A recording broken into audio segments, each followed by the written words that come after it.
Ni katika kijiji kidogo kabisa kaskazini mwa kambi ya wakimbizi ya Nyarugusu. Ni kijiji cha M3 ambapo timu nzima ya Kasako Media tumetia timu kwa ajili ya kuja kumtembelea moja kati ya wagonjwa ambao baada ya hali kutokuridhisha na matibabu kushindwa kujibu, basi amejitokeza kwenu kama wadau na wanajamii wa Kikongo, Warundi, wa Tanzania kuweza kumuunga mkono, kumsaidia kwa ajili ya kuweza kusogea kwenda kupata matibabu yenye uhakika zaidi, kuweza kunusuru afya yake.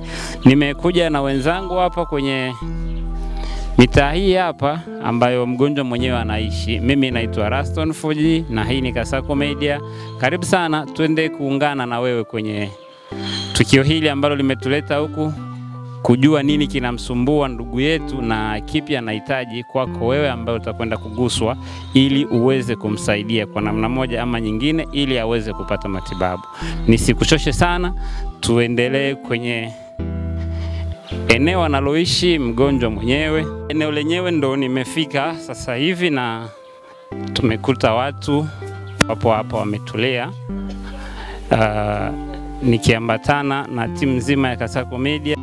Niko na Robert nyuma ya kamera pamoja na Zedon, tuweze kuangalia kipi ambacho kinaendelea kwenye mji huu.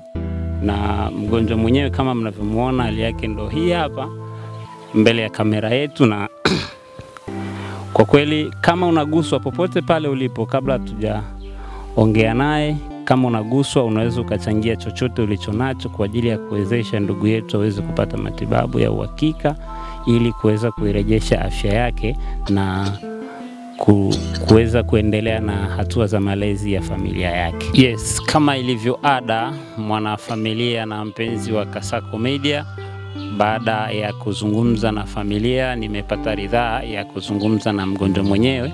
Lakini kwanza tungependa kumfahamu anaitwa nani kwa majina, ili tuweze kuendelea na mambo mengine. Unaitwa nani mzee wangu? Naitwa Ndume Kandeke mimi. Kwa majina naitwa Ndume Kandeke. Asante. Magonjwa haya yalianza kukusumbua tokea lini? Mimi magonjwa haya Ndume Kandeke baba Salome hapa M3. Kwa majina ya ukijana naitwa tena Sokumbu, ndo wananijua sana Kokorobo. Afu magonjwa hayo yamenishika karibu miezi 7. Nilipatwa na tatizo, nilifanya ajali, nimeanguka kwenye beskeli. Afu hiyo beskeli ilinisababisha matatizo makubwa ndani ya tumbo langu, na inakuwa inafanya vibaya sana, inatambaza sumu hiyo vimbe. Lakini kwa siku hizi sasa nimeremewa sana. Kwa yule ambaye amenijua na naye nifahamu zaidi, ajue kwamba ndo mimi huyu. Nilikuwa hospitali karibu miezi 2, lakini hakuna msaada wowote. Hivi natoka hospitali leo kama saa ngapi, saa 7, kuona msaada wowote wa hospitali zenyewe hazipo kabisa. Misaada yenyewe ni ya kusuasua. Kwa hiyo ninahitaji kwa wale ambao wana huruma, moyo ile ya huruma, ambao wananijua vizuri na wasio nijua sawa, wanaweza kufanya huo msaada, kwa kuwa ulimwengu ni kusaidiana jamani. Mimi niko kwenye matatizo mengi tu ambayo ni ya kusaidiwa. Bila kusaidiwa naona ni vifo pande wangu kweli. Asante sana kwa mahojiano haya.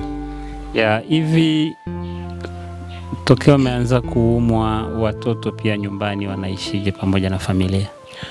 Yani ni huzuni. Kwa kuwa mimi ndo nilikuwa tegemevu zaidi kati ya familia yangu.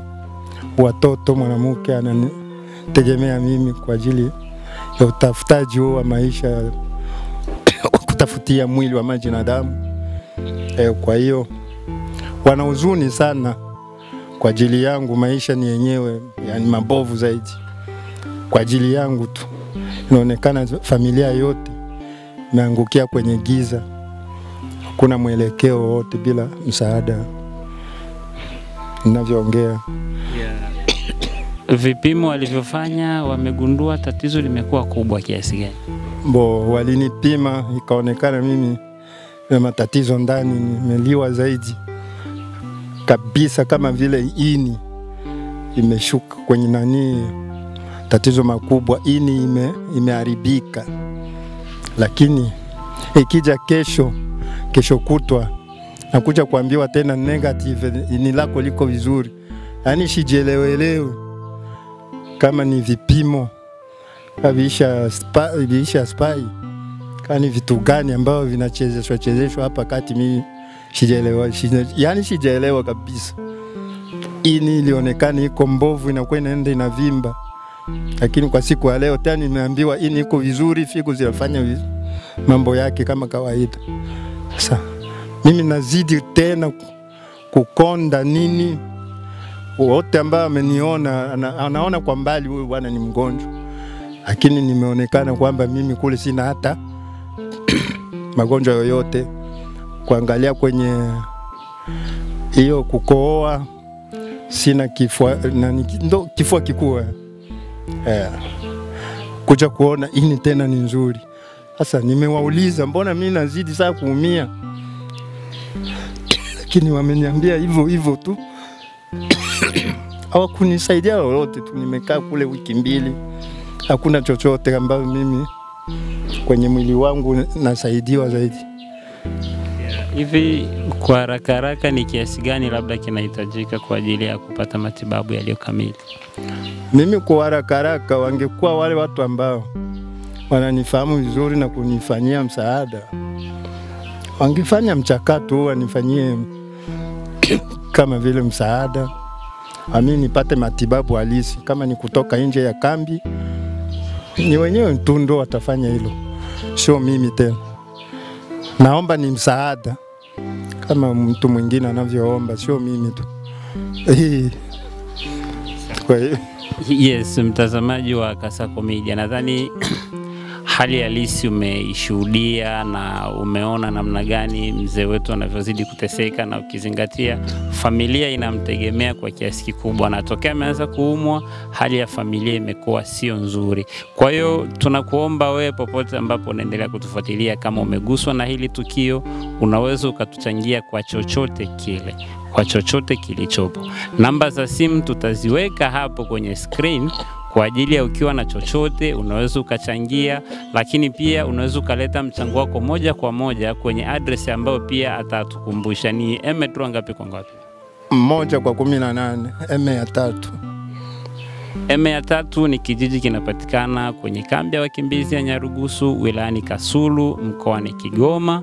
Ni kijiji kinapatikana zone ya 5, M3 1/13. Unaweza ukatuchangia chochote kwa ajili ya kuhakikisha mzee wetu anarudi kwenye afya yake kamili, ili aweze kuhudumia familia yake kama inavyotakiwa.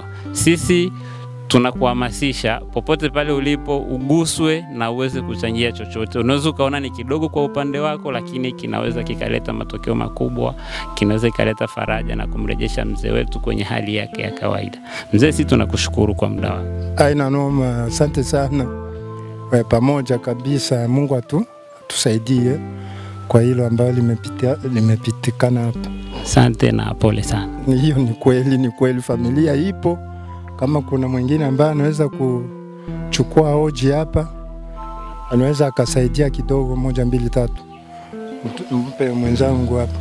Yes, lakini pia nilipata fursa ya kuzungumza na wanafamilia ambao ni ndugu pia. Mbele yangu amesimama mzee wangu hapa. Shikamo. Marhaba. Labda watu wangependa kukufahamu kwa majina. Kwa majina mimi naitwa Matumaini Augustin Kandeke, ndo mimi hapa, mdogo yake na ndugu yetu anayeumwa kwa kipindi hichi tulimo. Ya tokea ameanza kuumwa ni muda gani sasa hivi?